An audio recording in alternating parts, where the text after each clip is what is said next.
सुप्रभात विद्यार्थियों।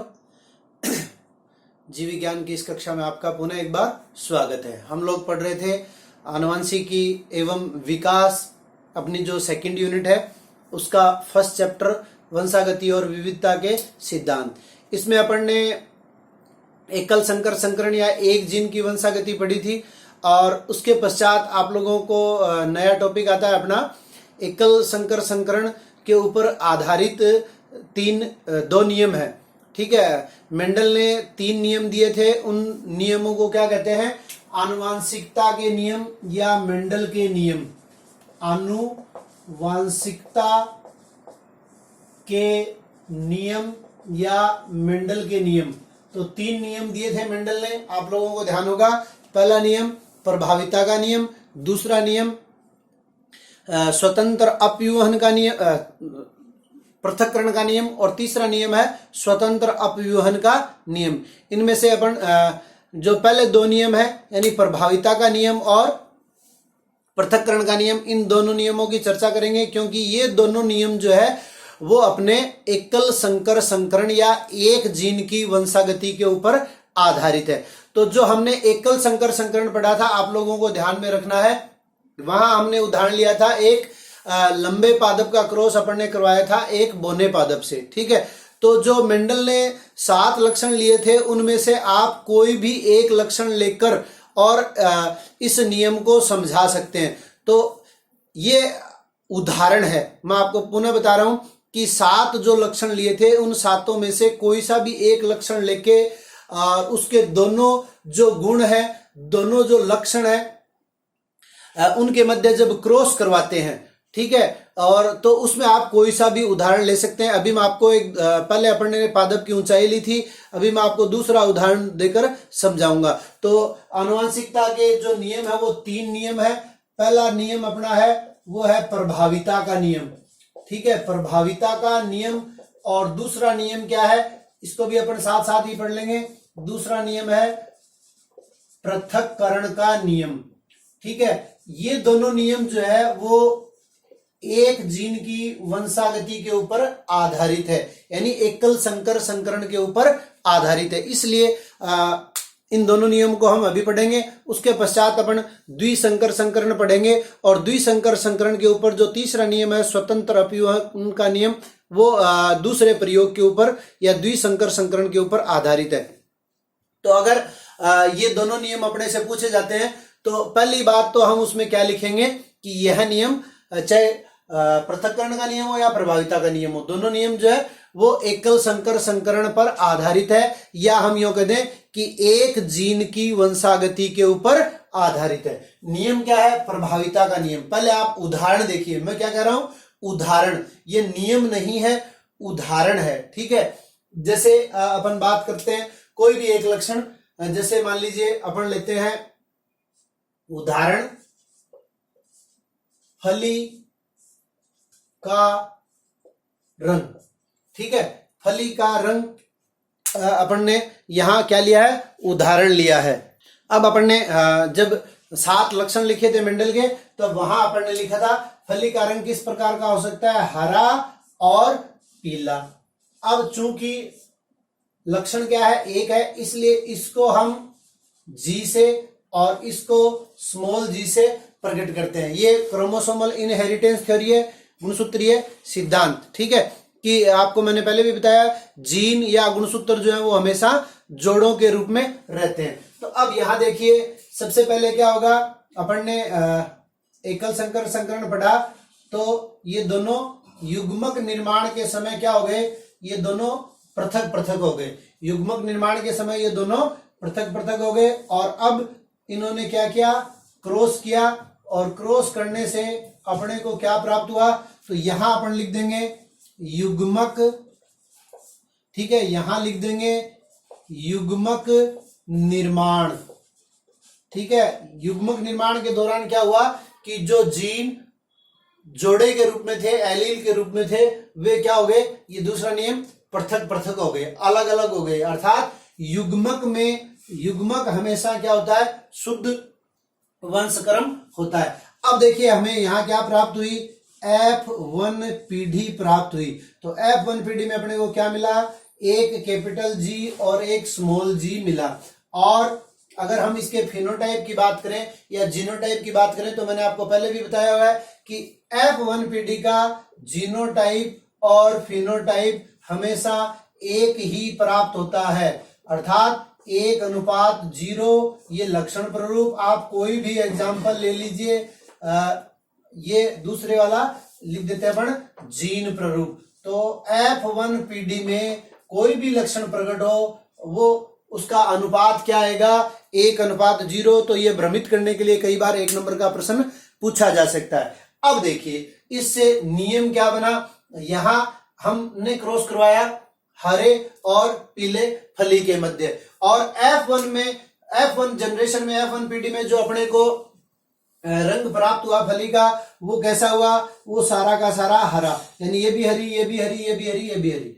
तो ये बन गया अपना पहला नियम कि जब दो शुद्ध वंश क्रम के मध्य क्रॉस करवाया जाता है तो F1PD में जो लक्षण प्रकट होता है उसे प्रभावी, और जो नहीं प्रकट होगा यानी पीला प्रकट नहीं हुआ तो उसे अप्रभावी। तो यहां हरा और पीला नहीं लिखेंगे या लंबा या बोना नहीं लिखेंगे, हम नियम की बात कर रहे हैं। तो नियम में हम क्या कहेंगे कि लक्षणों का निर्धारण जो है वो कारक के द्वारा होता है, ठीक है। और कारक हमेशा जोड़ों के रूप में, कारक जिसे हम जीन के नाम से जानते हैं, जीन या कारक जोड़ों के रूप में रहते हैं। और चाहे वो समयुग्मजी अवस्था हो या विषम युग्मजी अवस्था हो, जब कोई एक कारक दूसरे के ऊपर प्रभावी होता है, यानी यहां देखिए दोनों कैपिटल जी थे, यहां एक कैपिटल जी और एक स्मॉल जी है, तब भी क्या है, रंग जो है वो क्या उत्पन्न हुआ, हरा ही उत्पन्न हुआ।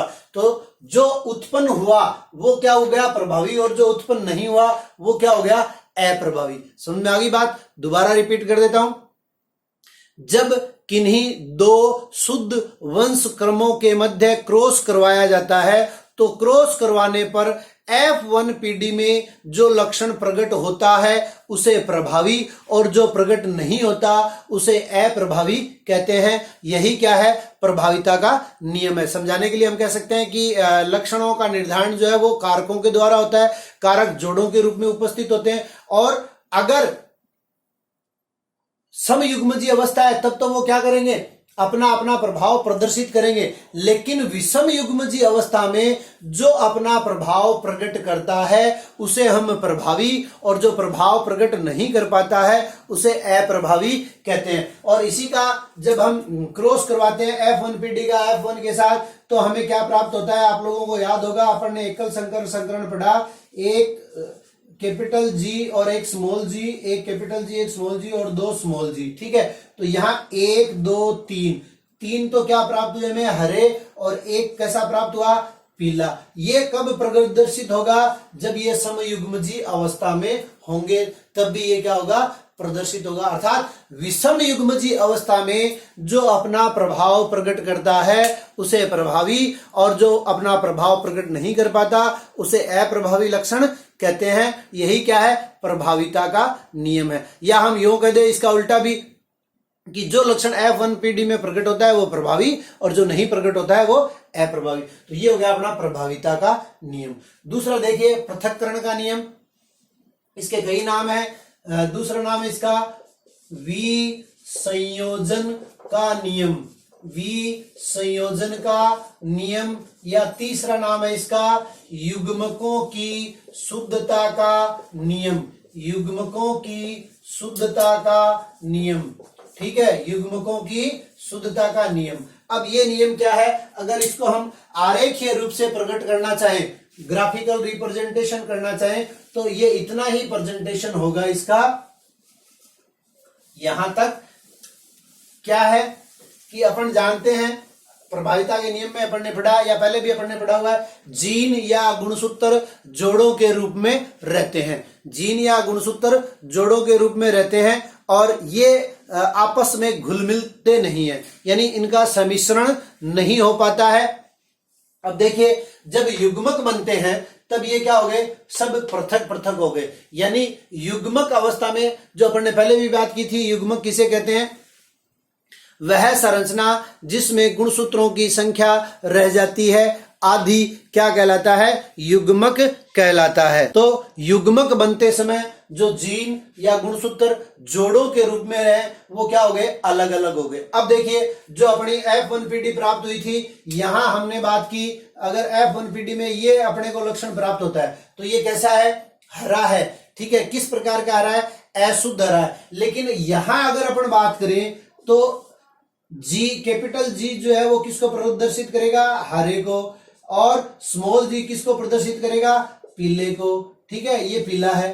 तो पृथक्करण का नियम क्या हुआ, सिर्फ इतना ही नियम है कि कोशिका में जो स्थिति पाई जाती है जीनों की, वो एक जोड़े के रूप में पाई जाती है, एलील के रूप में ये विद्यमान होते हैं और ये आपस में मिलते नहीं है। और क्रॉस करने से पूर्व या यूं कह दें कि निषेचन से पूर्व जो ये युग्मक है, इनके अंदर, युग्मकों के अंदर क्रॉस करने से पूर्व जो एलील विद्यमान होते हैं वो पृथक पृथक हो जाते हैं या अलग अलग हो जाते हैं। यही क्या है, पृथक्करण का नियम या विसंयोजन का नियम। अब इसको युग्मकों की शुद्धता का नियम किस लिए कहते हैं, क्योंकि यहां अगर अपन बात करें तो ये क्या है, शुद्ध हरा है, और यहां अगर बात करें तो ये अशुद्ध हरा है। लेकिन यहां अगर बात करें तो शुद्ध और अशुद्ध की कोई बात नहीं करेंगे, ये हरा है और ये पीला है। यानी स्मॉल जी किसको प्रदर्शित करता है, स्मॉल जी पीले को प्रदर्शित करता है, और कैपिटल जी किसको प्रदर्शित करता है, तो कैपिटल जी हरे को प्रदर्शित करता है। तो यानी इस अवस्था में ये, या कहें युग्मक अवस्था में ये सर्वाधिक शुद्ध होते हैं, इसलिए इसे युग्मकों की शुद्धता का नियम भी कहते हैं। तो ये अपने दो नियम हो गए जो एकल संकर संकरण पर आधारित थे। अब अपन बात करते हैं मेंडल के नियमों का विचलन, ठीक है। मेंडल के नियमों का विचलन यानी कुछ ऐसे भी उदाहरण है, ये जो संरचना जो नियम अपन देख रहे हैं वो किस में लागू होते हैं, वो मटर के पौधे में लागू होते हैं। लेकिन अगर दूसरे पौधों का उदाहरण लें, जैसे मिराबिलस जलापा, जिसे 4 ओक प्लांट भी कहते हैं, या स्नेप ड्रैगन या एंटी राइनम, ये कुछ उदाहरण ऐसे हैं जिनमें मेंडल के प्रभाविता के नियम का पालन नहीं होता। तो इनकी दो अलग से अपने पास हेडिंग है जिसे हम कहते हैं मेंडल के नियमों का विचलन क्या है। तो एक तो है अपने पास अपूर्ण प्रभाविता, अपूर्ण प्रभाविता, और दूसरा है उसको बाद में पढ़ेंगे सह प्रभाविता, या इसी को हम बहु प्रभाविता भी कह देंगे। ये अपन उदाहरण से इसको समझेंगे। सबसे पहले अपूर्ण प्रभाविता। तो अपूर्ण प्रभाविता क्या है, पहले आप उदाहरण दीजिए, उदाहरण को देखिए कि स्नेप ड्रैगन या स्वान पुष्प, ठीक है, इसको डॉग फ्लावर भी कहते हैं। इसमें पुष्प की जो वंशागति होती है वो अपूर्ण होती है, ठीक है। अपूर्ण कैसे, तो देखिए इसमें एक तो क्या है, एक पादप में जैसे अपन ने मटर के पौधे की बात की कि इसमें विपर्यासी लक्षण पाए जाते हैं, तो उसी प्रकार यहां पर स्नेप ड्रैगन या एंटी राइनम या मिराबिलस जलापा, ये तीन उदाहरण आपको याद रखने हैं। मिराबिलस जलापा को 4 ओक प्लांट भी कहते हैं। इनमें क्या होता है कि एक पौधे में लाल रंग के पुष्प आते हैं और दूसरे पौधे में सफेद रंग के पुष्प। तो ये क्या हो गया, लाल, और ये क्या हो गया, सफेद, ठीक है। ये क्या हो गए, आपको इस प्रकार से प्रदर्शित करना है, कोई भी कमी नहीं छोड़नी है। ये हो गए जनक। अब जनकों के बाद में क्या होगा, युग्मक निर्माण। युग्मक निर्माण, और युग्मक निर्माण से क्या होगा, अभी अपन ने पढ़ा था पृथक्करण का नियम। ये दोनों जो कारक हैं या दोनों जो जीन हैं वो क्या हो जाएंगे, अलग अलग हो जाएंगे, पृथक पृथक हो जाएंगे। अब मेंडल के नियम के अनुसार तो क्या है, अभी जो अपन ने पढ़ा, मेंडल के नियम के अनुसार क्या है कि ये जो F1PD प्राप्त हुई अपने को, इस F1PD में उपरोक्त दोनों लक्षणों में से कोई एक लक्षण प्रदर्शित होना था। यानी या तो लाल रंग के पुष्प आने थे या सफेद रंग के पुष्प आने थे। लेकिन यहां क्या आता है, सारे के सारे F1PD, ये मैंने लिख दी, यहां सारे के सारे गुलाबी, सारे के सारे क्या है, गुलाबी रंग के पुष्प उत्पन्न होते हैं। तो इस अपूर्ण प्रभाविता के ऊपर एक अलग प्रकार से भी प्रश्न पूछा जा सकता है। अब देखिए यहां अपन क्या करते हैं, F1 का क्रॉस F1 से, F1 का क्रॉस जब F1 से करवाते हैं तो यहां फिर क्या हो जाएगा, ये आपस में पृथक पृथक हो जाएंगे। इनको मैं सीधा ही प्रदर्शित कर रहा हूं, या आपको मैं दूसरा चार्ट बना के बता सकता हूं।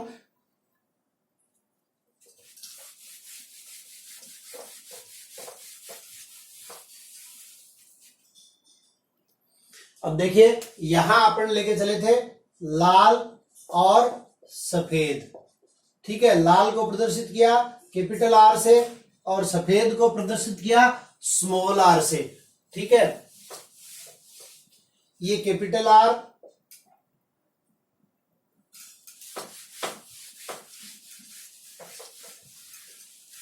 इधर दिखा देता हूं मैं आपको, ये लाल रंग का पुष्प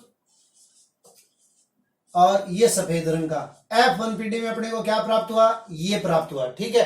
अब यहां इसको अपन क्या कर लेते हैं, पुनः जनक के रूप में ले लेते हैं, तो ये क्या हो जाएगा, इस प्रकार से ये पृथक पृथक हो गए पृथक्करण के नियम के अनुसार। और अब मैं आपको पुन्नेट स्क्वायर या चेकर बोर्ड बनाकर बता देता हूं। यहां अपन लिखते हैं कैपिटल आर, एक युग्मक इधर और दूसरा इधर, और यहां क्या स्थिति आ गई, ये स्थिति आ गई। अब देखिए इसमें अनुपात क्या प्राप्त होता है। अगर हम प्रभाविता के नियम की बात करें या एकल संकर संकरण की बात करें तो अपने को प्राप्त होता है लक्षण प्ररूप अनुपात। आपको याद रख लेना है क्या प्राप्त होता है, 3:1। लेकिन यहां क्या प्राप्त हो रहा है, अगर दोनों आर कैपिटल है, जो अपन यहां लेके चले थे, दोनों आर कैपिटल है, ये क्या है, लाल है पुष्प का रंग, और ये क्या है, सफेद है, और ये क्या है, ये गुलाबी, ये गुलाबी प्राप्त हुआ। जबकि प्राप्त कैसा होना चाहिए था, मेंडल के नियम के अनुसार लाल प्राप्त होना चाहिए था। लाल प्राप्त नहीं हुआ, इसका मतलब क्या हो गया, अपूर्ण प्रभाविता। तो यहां अनुपात क्या है, लक्षण प्ररूप देखिए, लाल एक और एक, ये 2 कैसे हो गए अपने गुलाबी, और ये एक क्या हो गया, सफेद। तो लक्षण प्ररूप और जीन प्ररूप दोनों अनुपात अपने को क्या प्राप्त होते हैं, समान प्रकार के प्राप्त होते हैं। इसे हम क्या कहते हैं, अपूर्ण प्रभाविता।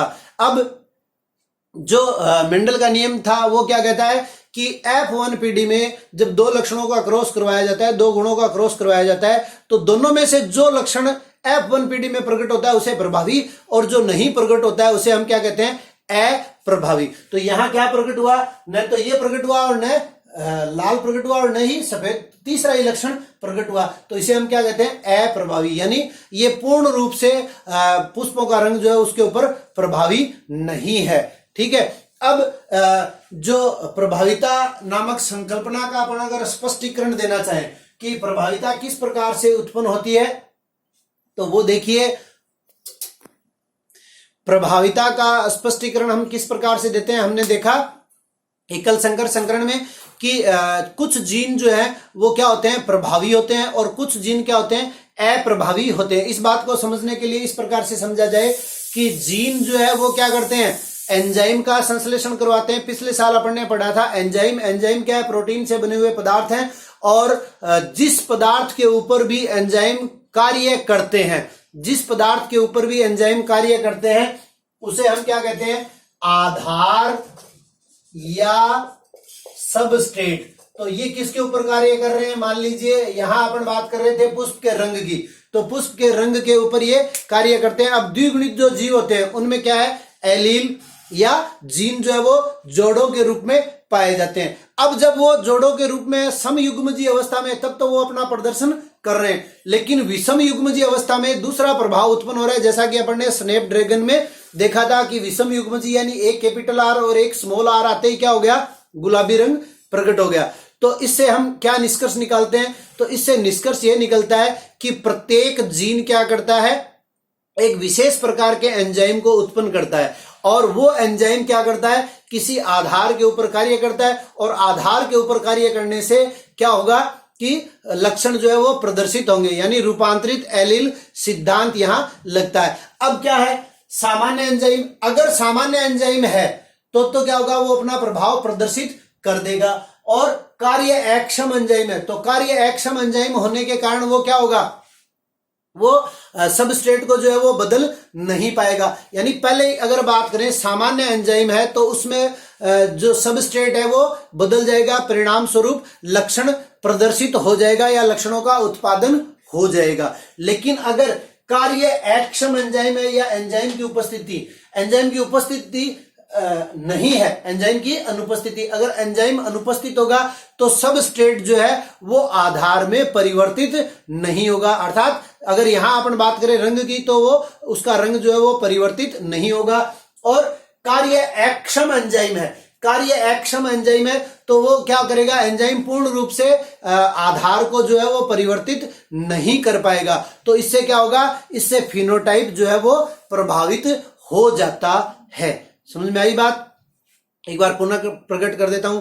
बिडल एवं टेटम ने एक अवधारणा दी थी, एक जीन एक एंजाइम अवधारणा।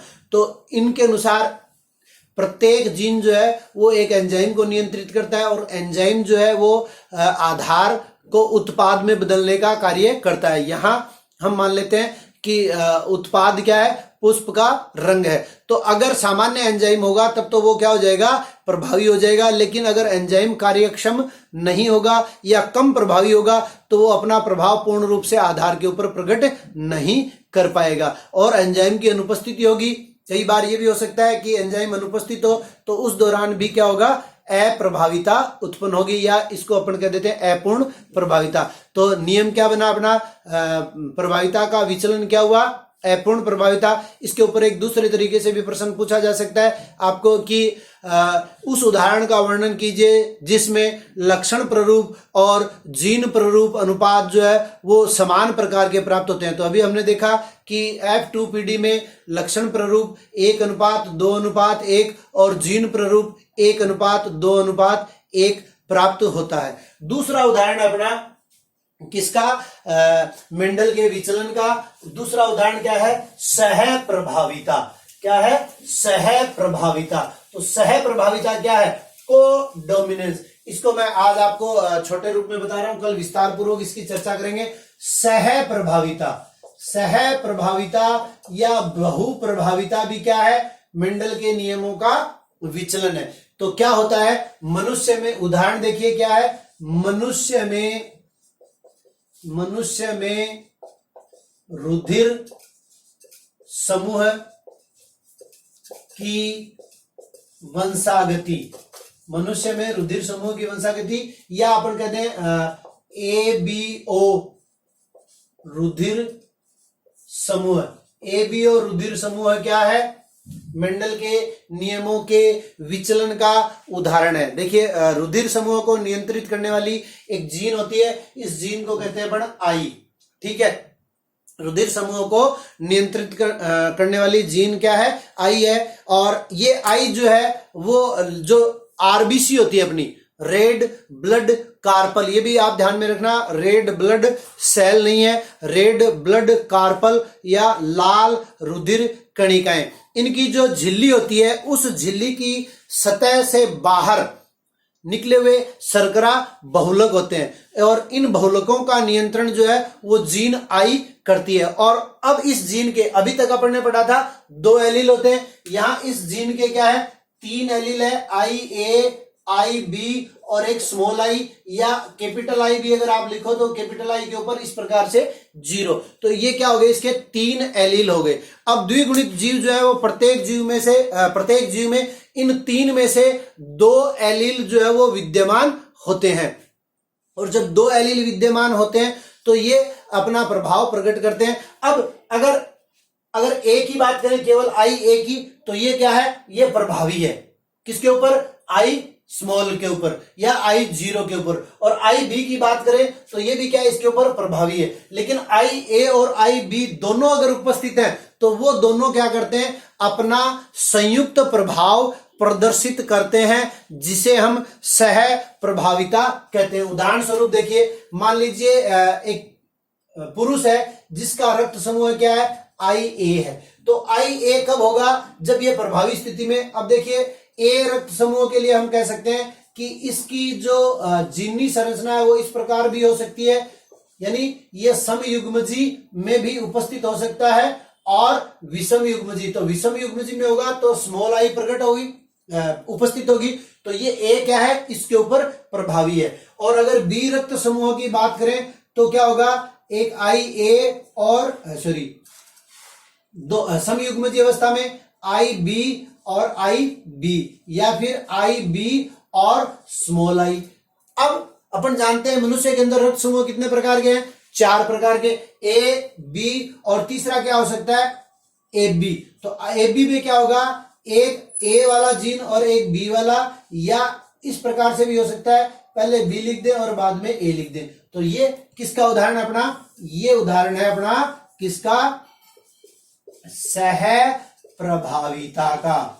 ये सह प्रभाविता है, यानी दोनों एलील जब एक साथ उपस्थित होंगे तब क्या होगा, दोनों अपना संयुक्त प्रभाव प्रदर्शित करेंगे। यानी मनुष्य के अंदर रुधिर समूह को नियंत्रित करने वाली जो जीन है वो होती है आई, और इस आई के 3 एलील उपस्थित होते हैं, आई ए, आई बी या स्मॉल आई या आई जीरो। तो स्मॉल आई जो है वो तो क्या है, अप्रभावी है, और ए क्या है, प्रभावी है, और बी क्या है, प्रभावी है। लेकिन जब ए और बी दोनों एक साथ उपस्थित होते हैं तो ये किसको प्रदर्शित करते हैं, सह प्रभाविता को, अर्थात दोनों संयुक्त रूप से अपना प्रभाव प्रदर्शित करते हैं, जिसे हम सह प्रभाविता कहते हैं। अब इस सह प्रभाविता के ऊपर कई प्रश्न अपने से पूछे जा सकते हैं, तो उनको भी आप लोग थोड़ा ध्यान दे लीजिए कि अगर हमारे से इस पे मैथमेटिकल भी प्रश्न पूछे जा सकते हैं तो इसमें ज्यादा कुछ अपने को लिखने की जरूरत नहीं होती है, केवल अपने को वंशागति प्रदर्शित करनी होती है। 1-2 उदाहरण मैं आपको करके बता देता हूं और आप देख लेना अपनी पुस्तक में। कोई एक, मान लीजिए 2 स्थिति अपने पास, एक स्थिति होगी समयुग्मजी, समयुग्मजी रक्त समूह दे, तो अपने को दोनों जीनों पे क्या लिख देना है, इस प्रकार से, ठीक है। किसी पिता का रक्त समूह है, समयुग्मजी ए है, उसका विवाह एक ऐसी औरत से होता है जिसका रक्त समूह क्या है, समयुग्मजी बी है। तो क्या होगा, अब देखिए दोनों के क्या बनाए हमने, युग्मक बनाए। युग्मक क्या बने अपने, ये आई ए दोनों वो पृथक हो गए और ये पृथक हो गए, ये युग्मक बन गए पृथक्करण के नियम के अनुसार। और फिर ये क्या बना, ये अब अपने पास आ गया जाइगोट। तो यहां आई ए आई बी, आई ए आई बी और आई ए आई बी और आई ए और आई बी, अर्थात समयुग्मजी अवस्था में अगर माता और पिता दोनों समयुग्मजी ए और बी रक्त समूह वाले हैं तो उनके जितनी भी संतति उत्पन्न होगी उन संततियों का रक्त समूह क्या होगा, ए बी होगा, ए बी रक्त समूह, ठीक है। तो यहां क्या था, ए, यहां क्या था, बी। अब मेंडल का नियम क्या कहता है कि जो संतति उत्पन्न होगी उनमें या तो रक्त समूह क्या होगा, ए होगा, या रक्त समूह क्या होगा, बी होगा। लेकिन यहां क्या प्रदर्शित हो रहा है, ए बी। अब इसी चीज को सह प्रभाविता, मैंने आपको कहा इसी को अपन बहु प्रभाविता भी कह सकते हैं। तो इसको बहु प्रभाविता किस प्रकार से प्रदर्शित करेगी, ये रक्त समूह। तो यहां अपन क्या कर सकते हैं कि अगर पिता का रक्त समूह क्या है, विषम युग्मजी ए है, और माता का रक्त समूह क्या है, विषम युग्मजी बी है। अगर दोनों को अपन विषम युग्मजी अवस्था में ले लें तो क्या स्थिति होगी, तो आई ये तो स्मॉल लिख सकते हैं या आई जीरो लिख सकते हैं, ठीक है। अब ये स्मॉल लिख दिया विषम युग्मजी, तो यहां युग्म क्या बना, यहां बना आई ए और स्मॉल आई, यहां क्या बना, आई बी और स्मॉल आई। अब इसको चेकर बोर्ड के द्वारा भी समझ सकते हैं अपन, सीधा भी समझ सकते हैं। ये मैंने बना दिया चेकर बोर्ड। तो यहां क्या है, आई ए और आई, यहां क्या आ जाएगा, आई बी और आई। तो यहां आई ए आई बी, यहां आई बी और स्मॉल आई, यहां आई ए और स्मॉल आई, और यहां दोनों स्मॉल आई, ठीक है। तो यहां क्या हुआ, ये रक्त समूह बना ए बी, ये रक्त समूह बना बी, क्योंकि बी क्या है, इस आई के ऊपर, स्मॉल आई के ऊपर प्रभावी है, और यहां ये ए जो है वो इस स्मॉल आई के ऊपर क्या है, प्रभावी है। तो यहां रक्त समूह क्या आ गया, ए, यहां ए बी, यहां बी, यहां ए, और यहां दोनों जब रिसेसिव कैरेक्टर उपस्थित है तो यहां रक्त समूह क्या आ गया, ओ आ गया। तो अब देखिए दो लक्षणों को लेकर चले थे, विषम युग्मजी रक्त समूह पिता का ए और माता का विषम युग्मजी बी। या तो आपको ये कंडीशन दी होगी या सम युग्मजी या विषम युग्मजी नाम लिखा हुआ रहेगा। तो इसके मध्य जब क्रॉस करवाते हैं तो मेंडल का नियम क्या कहता है कि जब दो शुद्ध वंशक्रमों के मध्य क्रॉस करवाया जाता है तो F1 पीढ़ी में जो लक्षण प्रकट होता है उसे प्रभावी। तो यहाँ F1 में ये एक लक्षण प्रकट नहीं हो रहा है, AB भी हो सकता है, B भी हो सकता है, A भी हो सकता है और O भी हो सकता है, यानी 4 लक्षण प्रदर्शित हो सकते हैं। तो ये अपना किसका उदाहरण हो गया, ये बहुप्रभाविता का। और जब A और B दोनों एक साथ उपस्थित होते हैं तो ये अपना संयुक्त प्रभाव प्रदर्शित करते हैं, इसे हम क्या कहते हैं, सह प्रभाविता। आज के लिए इतना ही, कल नई चर्चा करेंगे। धन्यवाद।